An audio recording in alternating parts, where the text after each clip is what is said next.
Hello, I'm James. Hi, I'm Jimmy. Welcome to A Job Done Well. A podcast about the world of work and how to improve the daily grind. Good morning. Good morning, James. What are we talking about today then? Well, today we're going to talk about working with ego. That must be a subject you know an awful lot about. Absolutely, resident expert. So why are we covering this subject?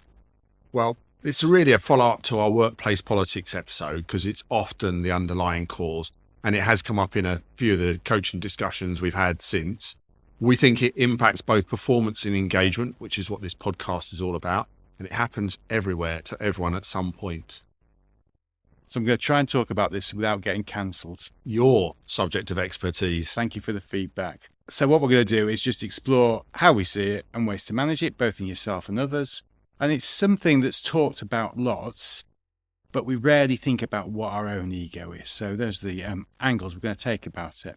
But before we get into that, how was your week? My week's been all right. A couple of things to highlight. My youngest daughter recently passed her driving test. Oh, I bet you're delighted, aren't you? Delighted to get that off my expense line, that's for sure. Absolutely. And also, both my eldest and me have had brushes with the NHS in the last couple of weeks. And I just want to highlight again, we've talked about this in the past, the people that we dealt with, both of us, on multiple occasions were tremendous, absolutely passionate about doing the job, passionate about helping, about sorting out problems, really amazing. But the processes that bog them down make their jobs almost impossible to do at times. Yeah, I read something interestingly that I thought was interesting, maybe a bit of a sad day, but I read something about, it was in the 90s, they were talking about the amount of bureaucracy in the health service in the States versus the health service in England. And they were saying that there was about 25% bureaucracy in the States, only 5% in the UK. I wonder if that's flipped round now. Well, I think you're definitely a saddo, and it definitely has flipped round now. How's your week been anyhow? Well, I had a very good weekend. I went down to the deep south, the far side of London, but it was quite interesting. I drove past such delightful places as Slough and Horsham, but I had a couple of sliding door moments because I've worked in both Slough and Horsham, and I just sat there and thought to myself, well, what if I'd done something different? What about if you were still making Mars bars in Slough? Yeah, I'd be about 24 stone by now. So, what do we mean by ego? As usual, I've got my dictionary out, and I've got a definition for you. Ego is a person's sense of self-esteem or self-importance, and it was a concept which really came about in the early 19th century and comes from the Latin for I. Sound right. Educated there. Important part of psychology. Freud was a pioneer and he used to talk about it as a sense of self. But actually, speaking as a geneticist by training, evolutionary, it's really important because it's what gets you out of bed in the morning. It's that whole sense of self-belief and why you as an individual matter. What we're going to talk about is our interpretation, and it sounds really simple because it is a throwaway line that's used a lot. It's their ego talking. He's got an ego you couldn't puncture with an elephant gun. Or they've got an ego the size of a small planet. Yeah. But it is a throwaway line. But as you say, James, really understanding it and then working out how you actually manage it, either your ego or others' ego, is really, really complicated. As we've discovered as we started to have a conversation about this, it is really about how you show up. And to what you were saying, self-esteem versus self-importance, I think over the last 20 years, it's become much more focused on self-importance than it has in self-esteem over recent years. Uh-huh. Also, it's about how you show up to others and how you feel about yourself. So often, I think people mask their insecurities with ego, with being overly confident and overly self-important. It's just a mask for insecurities at times. Yeah, and does have a big impact as well. So you've got the sort of the impact in the here and now, but you've also got an indirect impact. So over time, how do people perceive you and how do they see your ego can have a huge effect on the way people manage. So, as we say, it influences both performance in the moment and relationship over time. And as we were talking about, it's not talked about enough. So we're going to try and understand a little bit more about how you learn about your ego and how you manage yours and others. And it's also worth I think, talking about balance of ego, because it can go both ways, can it? You can have a huge ego and that can be problematic. Yeah. But also having a small ego can be a problem as well. Yeah. So it really is complicated. Where's the right point? And I think that's one of the things that makes it such an interesting subject, because it is all about balance. It's not just you do X and you get Y. It is about more or less, trying to find that sweet spot. And that's tough. So ego, in terms of too much, some of the things you might see from people who have too much ego is they want or demand the credit for every idea. They have got the monopoly on good ideas. They'll often talk about I and me instead of talking about we and us. Oh, just a thought there then. So when you go in for one of those interviews, what they called Behavioural interviews. Yeah, those. They often ask you, well, don't talk about we, talk about I. So it actually promotes ego, doesn't it? It does. But how many times did you go into those interviews and start talking about yourself in terms of we? What did we achieve versus I did this, I did that? Well, that's the difference. I don't think it's between you, natural. Mate. I'm a team player where you're Mr. I. Yeah, of course. But I think also they will remind people about how great they are and how senior they are and how important they are. Ultimately, they stop others from expressing their ideas, and they are favourable to people who support them and often negative to people who don't support them. So often it can be associated with bullying or trying to exert power they don't really have sometimes. Yeah. And if you've got too little ego, Yeah. well, then it just shows up as a lack of drive and motivation and the lack of ideas and input. And that's not to say the person doesn't have any ideas and input. It just means they are run roughshod over. Easy for me to say. And just a general lack of presence. So it is, as we were talking about, getting the sweet spot. So if we talk a bit about our experience of ego, when we were doing this, we talked about understanding our own ego and how we were impacted by and how we work with others with ego. Yeah. And it was quite difficult because when you start to think about how does my ego show up and how does it get triggered in particular, which drives certain behaviours, it's quite hard to figure out. Anyhow, I came up with a couple of things. Often I'll show up with a lot of confidence, and I always felt that if you were confident about stuff, it would inspire people. They would feed off that confidence. But actually, too much of that, and it can intimidate people, and it can stop people from challenging you. What was it they used to call Brian Clough? Old Big Ed. So you've got to remember the classic Cloughy story. He once was in an interview. The interviewer said to him, "Do you ever disagree with your players?" Yeah. And I said, "Yeah." He said, "Yeah. Well, I disagree with them regularly." I said, "Well, how do you deal with that?" So he was famous for the size of his ego. Yeah. He says, "Well, what we do is we sit down for 20 minutes and talk about it and then decide I'm right." Classic Cloughy. The Brian Clough School of Management. Yeah. You've been on that course, have you? Not one we would recommend. But I think another way my ego shows up is that I want to be seen as somebody who knows their stuff. Yeah. So then I think that you can easily feel that you've got to show your knowledge too often. So you can go into too much detail. Yeah. Some of it being irrelevant, some of it's unnecessary. And I think that's how my ego shows up. You want to be seen as competent, but actually it can have the opposite impact.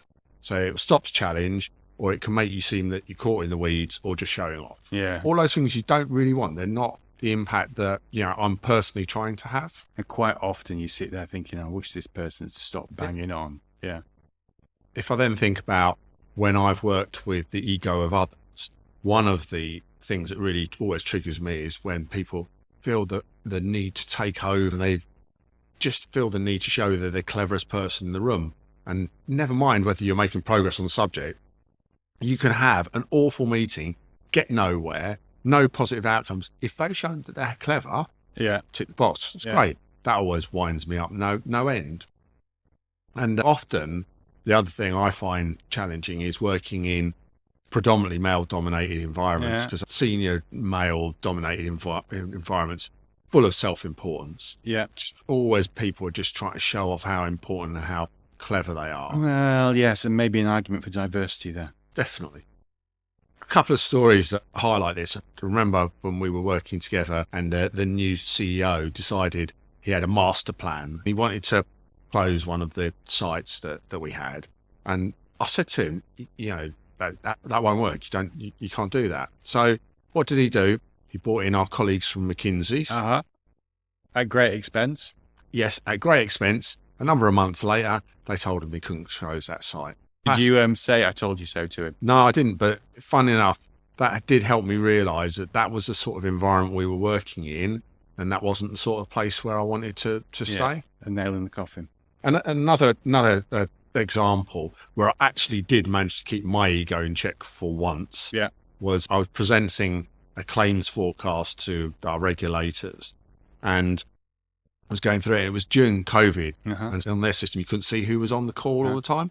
So anyhow, I'm merrily presenting away, showing that I know my stuff, and then get a question piped up from an Andrew Bailey. He's the guy who's got his name on the banknotes. Yes, he is the governor of the Bank of England. Yeah. So he knows his stuff. Yeah.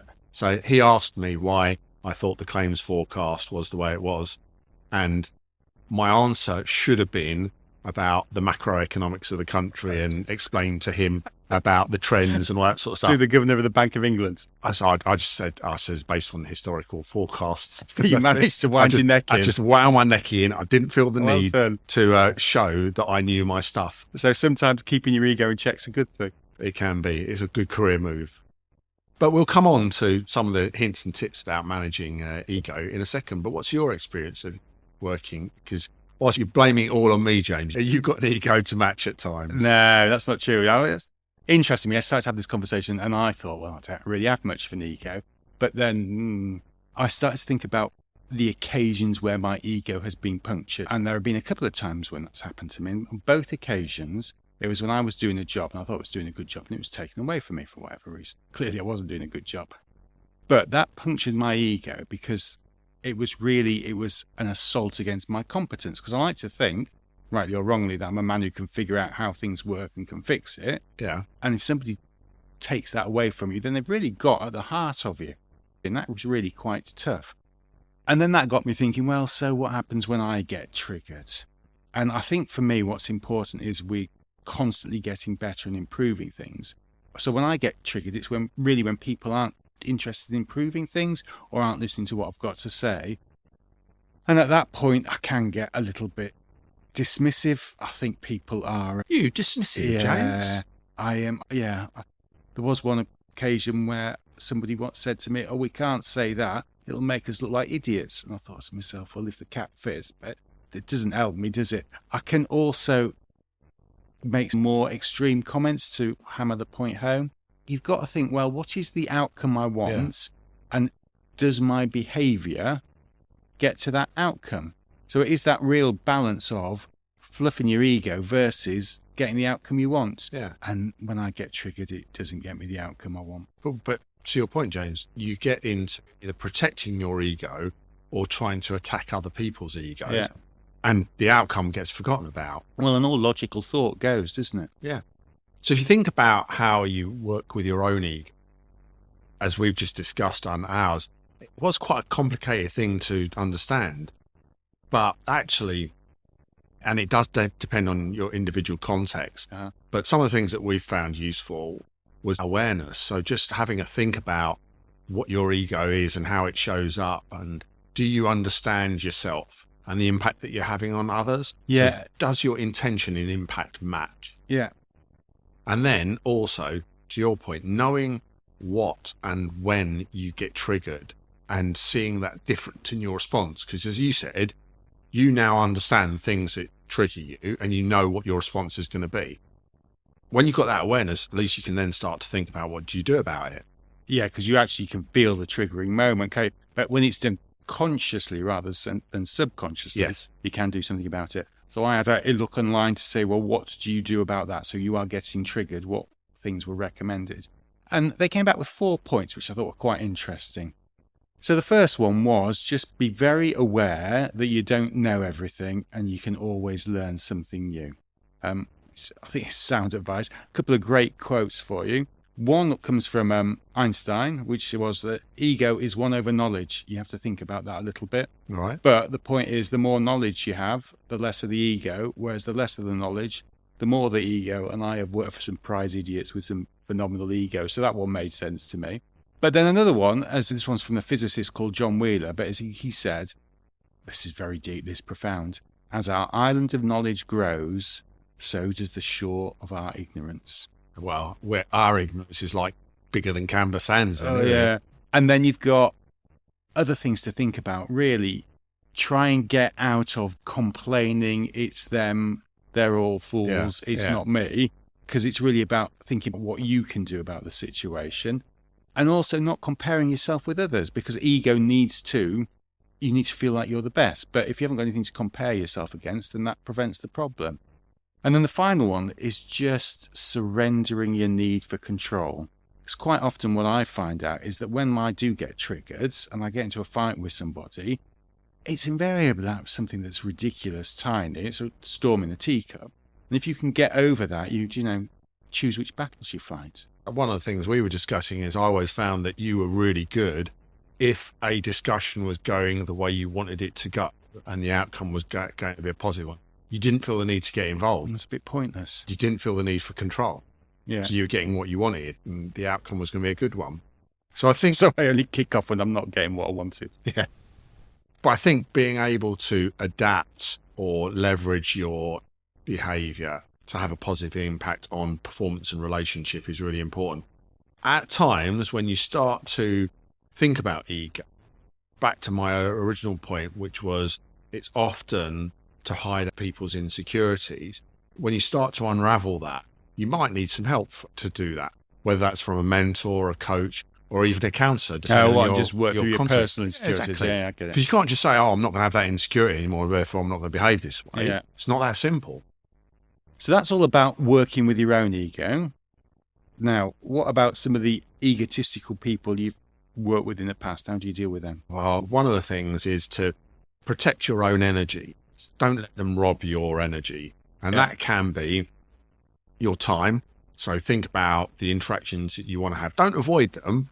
Don't just pander to their whims around communication. Make sure you are optimizing communication with them.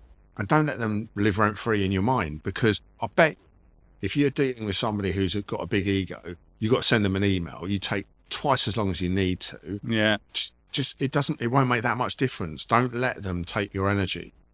Get to know people a bit, get a greater understanding of them as people. I think that can often make them seem a bit more human.